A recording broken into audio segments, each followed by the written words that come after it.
कंस बुलाया। इतने में माँ के हाथ से, यशोदा के हाथ से थाल छूट गया।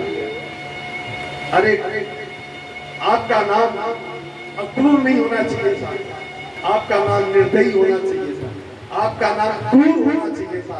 बालक को लेने के लिए आए, कंस ने आपको कहा आप चले आए लेने के लिए, दया नहीं आई।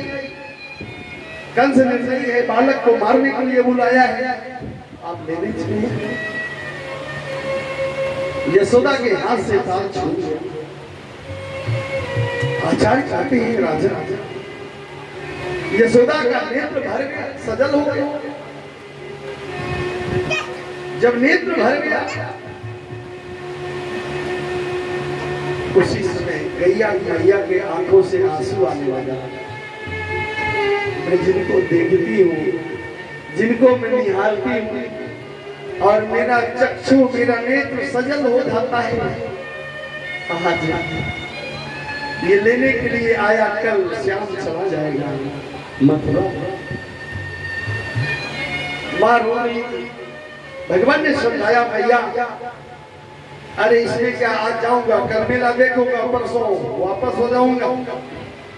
रोने की जरूरत नहीं है मैया, रोने की जरूरत नहीं। यशोदा ने कहा तुम नहीं जानेगा। भगवान कृष्ण ने काका को भोजन करवाया और बिस्तर लगाया, और रात्रि वेला काका का चरण दबाया, धीमे हल्के हाथ से पैर दबाया। भगवान कहते हैं अतिथि देवो भव, अतिथि का सेवा स्वागत करना जीव का काम है। धीरे धीरे भगवान ने चरण दबाते गए, अक्रूर जी सो गए, क्योंकि वो 24 घंटा हो गया उनको रोते हुए भर गया था। लेकिन अक्रूर जी सो गए। सुबह हुआ, गोपियों आई और गोपी ने कहा अरे सांवरिया, मैं जानती थी जैसे भौरा आता है पुष्प फूल लेकर के, फूल पर भौरा आता है रस लेकर उड़ जाता है, ऐसे तुम सांवले हो, काले हो, हम सबका रस लेकर के उड़ गए। आज भगवान रथ पर बैठ रहे हैं, गोपियों ने कहा आप जा रहे हैं। मैया का रो का हाल बेहाल है, गोपियां भी रो रही हैं।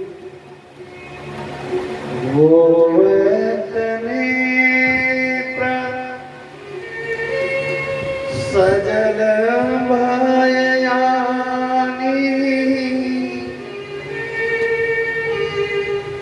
सजल हो गया मेरा, आंख से सब पानी चुरा है। यशोदा ये निर्दयी बुलाया है मारने का। भगवान ने रथ पर बैठ करके गोपियों को सांत्वना देकर के आगे बढ़े। अक्रूर जी को यमुना में स्नान करवाए, और उसी यमुना में भगवान ने चतुर्भुज नारायण बन करके यमुना में दर्शन करवाए अक्रूर जी को। प्रेम से बोलिए चतुर्भुज नारायण भगवान की जय हो। अब अक्रूर के मन में हुआ कि अब तो कंस पक्का मरेगा, और रथ पर बैठ करके भगवान गए।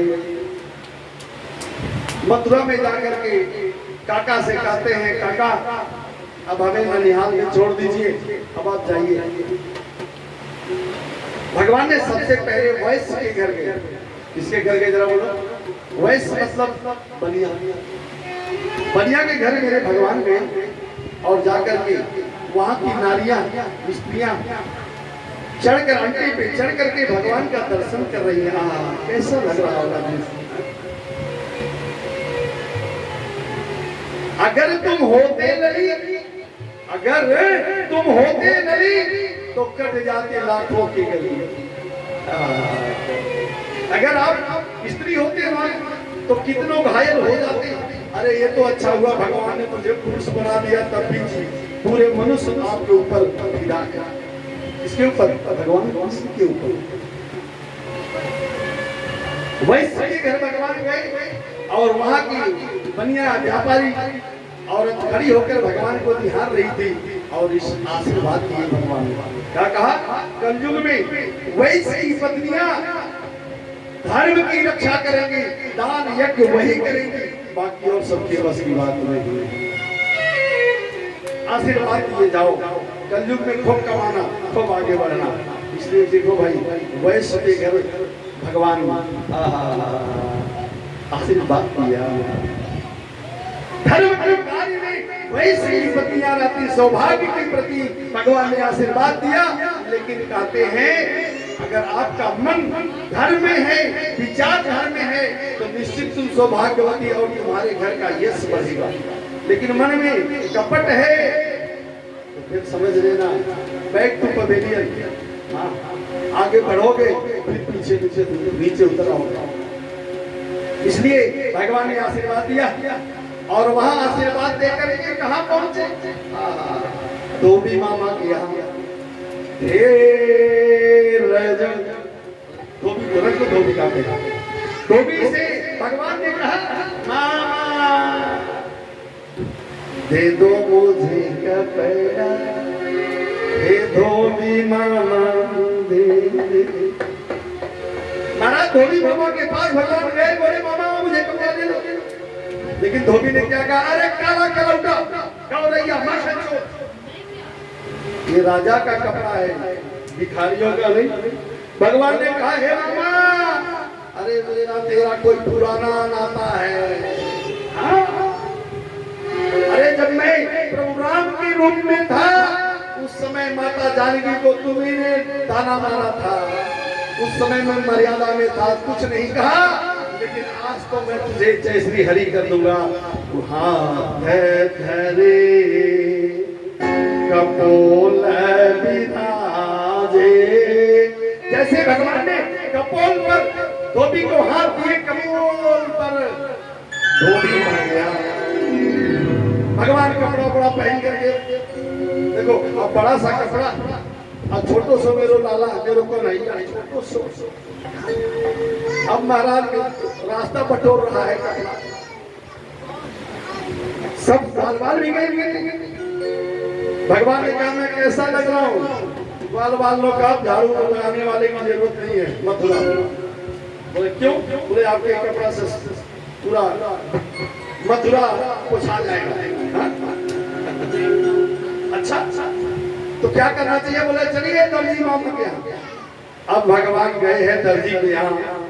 दर्जी मामा से कहते, मामा ओ दर्जी मामा। हाँ भगवान। बोले मेरे कपड़े छोटो कर दो। हाँ, क्या बात है। दर्जी ने क्या उत्तर दिया? हे तन हे प्राण हे अरे वो धन किस काम का? वो धन किस काम का जो भगवान में धन ना लगे? जिसका धन परमात्मा में नहीं लगता वह तो दूसरा कोई ही खाता। भगवान ने आशीर्वाद दिया। धोबी ने छोटा सा कपड़ा मेरे ठाकुर को बनाया और बना करके लालो ने कहा, लालो ने कहा, मामा ओ दर्जी मामा, मेरे पास तो पैसा नहीं है, मेरे पास पैसा तो नहीं है।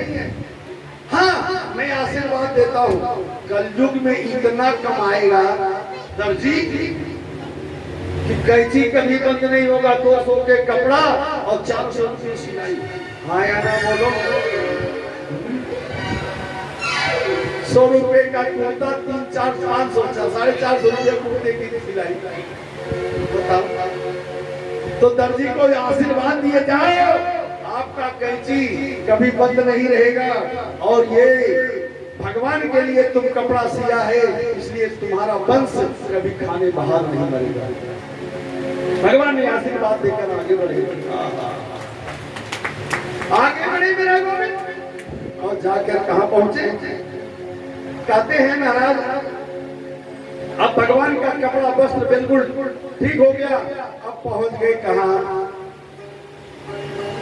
माला कपोला गले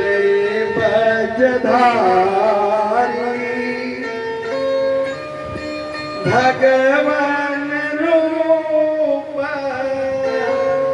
धरो महता। भगवान ने माली के पास जाकर कहते हैं, माली एक माला मिल जाएगा। माली ने कहा, प्रभु ये माला भी आपके लिए तरस रहा है, ये अच्छा कर्म किया है, किसी गुरु के गले में माला पड़ा है, ये तरस रहा है, ये गले में किसी भगवान की माला पड़ जाए। भगवान कहते हैं गुरु के और भगवान के गले में पड़ा हुआ माला सुरक्षित है। जिस दिन वृक्ष के एक पत्ता पेड़ में अगर पत्ता तब तक सुरक्षित है जब तक वो डाली से लगा हुआ है, जिस दिन डाली से टूट जाएगा वो न जाने कहां बिखर जाएगा, किस कहीं स्थान पर कुचल जाएगा, उसका कोई गारंटी नहीं है। जो भक्त गुरु के शरण में है वो सुरक्षित है, वो सुरक्षित है। यही भगवान सिखा रहे हैं। ये माला एक मुर्दे पर चढ़ाया जाता है, ये माला पैर से भी कुचला जाता है, और यही माला भगवान के गले में भी पहनाया जा रहा है। कौन सा ऐसा कर्म किया ये माला कि भगवान के गले में इसको पहनाया गया? कौन सा ऐसा कर्म किया व्यास भगवान के गले में पहनाया गया? अरे ये माला भी अगले जन्म में अच्छा कर्म किया होगा, इसलिए भगवान को ऊपर चढ़ाया गया। यही हमें आपको सीखना है कि अच्छा कर करके चलना। मेरे भाई, माला भी बन जाओगे तो भगवान के ऊपर चढ़ जाओगे, और नहीं यही माला किसी मुर्दे के ऊपर चढ़ जाओगे, किसी समय पर पैर से वहां तक तो कुछ ठीक है, लेकिन टूट करके डाली से टूट कर पैर से कुचल दिए जाओगे, कोई अस्तित्व नहीं रहेगा। इसलिए सावधानी हटी, दुर्घटना घटी, इसलिए गुरु के शरण में चले जाओ।